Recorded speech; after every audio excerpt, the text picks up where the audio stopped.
Succession Explained, Season 3, Episode 4, Lion in the Meadow. Logan Roy faces a crucial shareholder vote, where Josh Aaronson's 4% stake determines whether Logan retains control or Sandy and Stewy seize power. Despite their public war, both Logan and Kendall are summoned to Josh's private island to prove the family business can function. Meanwhile, Greg negotiates terms for returning to Waystar through a joint defense agreement. Shiv pressures ATN to attack the president for leverage, and Roman weighs weaponizing old, damaging stories about Kendall. At stake, whether Logan can secure Josh's vote despite visible dysfunction, whether Kendall's whistleblower position survives family pressure, and whether the Roy family can convince anyone they represent viable leadership. After Shiv's letter collapsed Kendall's momentum and the FBI raided Waystar, there's this crucial shareholder vote coming. And Josh Aaronson's 4% stake determines whether Logan keeps control or Sandy and Stewy take over. Wait, Josh summons both of them? Right. He wants to see if this family business can actually function despite their public war. Brings both Logan and Kendall to his private island. So while that's happening, Logan's recruiting Greg back with a joint defense agreement, Tom's pressuring him away from Kendall, and Shiv's tasked with forcing ATN to attack the president for leverage. Multiple negotiations simultaneously. Josh's vote, Greg's return, ATN's editorial pivot. And Roman's weighing something? Old, damaging photos of Kendall from a bachelor party, considering weaponizing them.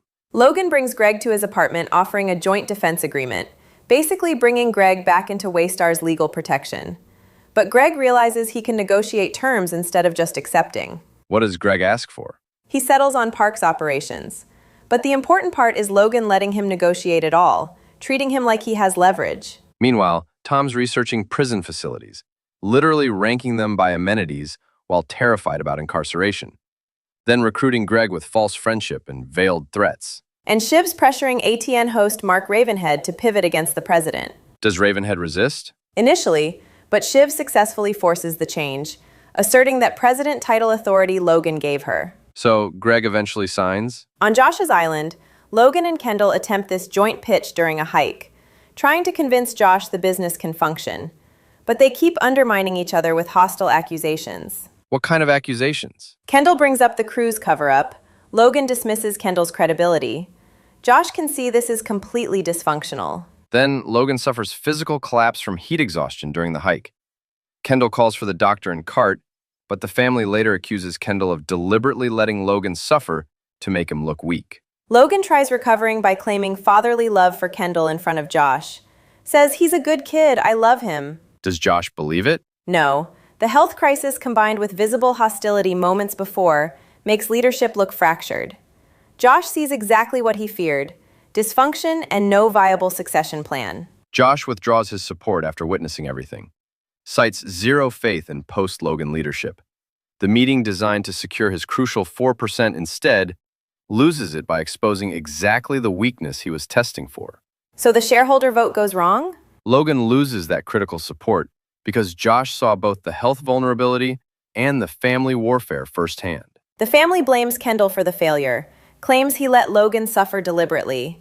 But Roman's dealing with his own strategic choice about those old photos. The tattoo man story? Right, from 15 years ago. Roman's considering weaponizing them publicly, but Jerry convinces him not to. She teaches him to think about personal positioning over immediate tactical victories. Does Roman listen? He does.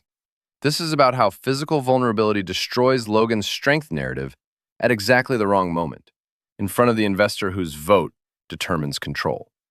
He withdraws because of what he witnessed? Right. The collapse, combined with hostile family dynamics, shows there's no viable leadership structure. And Greg's negotiation shows he's shifted from supplicant to dealmaker. Logan offering terms instead of demanding loyalty shows Greg actually has leverage now. Tom completes that recruitment through aggression while privately confessing terror about prison to Shiv. What about Shiv's success with Ravenhead? She forces the editorial pivot, asserting authority from that president title, but receives pushback from Carl about overstepping, learning the limits of her actual power. The episode shows that performing strength while visibly weak creates worse perception than admitting vulnerability. And trying to prove functionality instead exposes dysfunction more clearly. Logan's attempt to demonstrate control reveals exactly why control should transfer. Health crisis plus family warfare equals no viable leadership. Josh withdrew his 4% after watching Logan collapse on the hike. Greg signed terms returning to Waystar, leaving Kendall's side empty. The shareholder vote Logan needed just became unwinnable.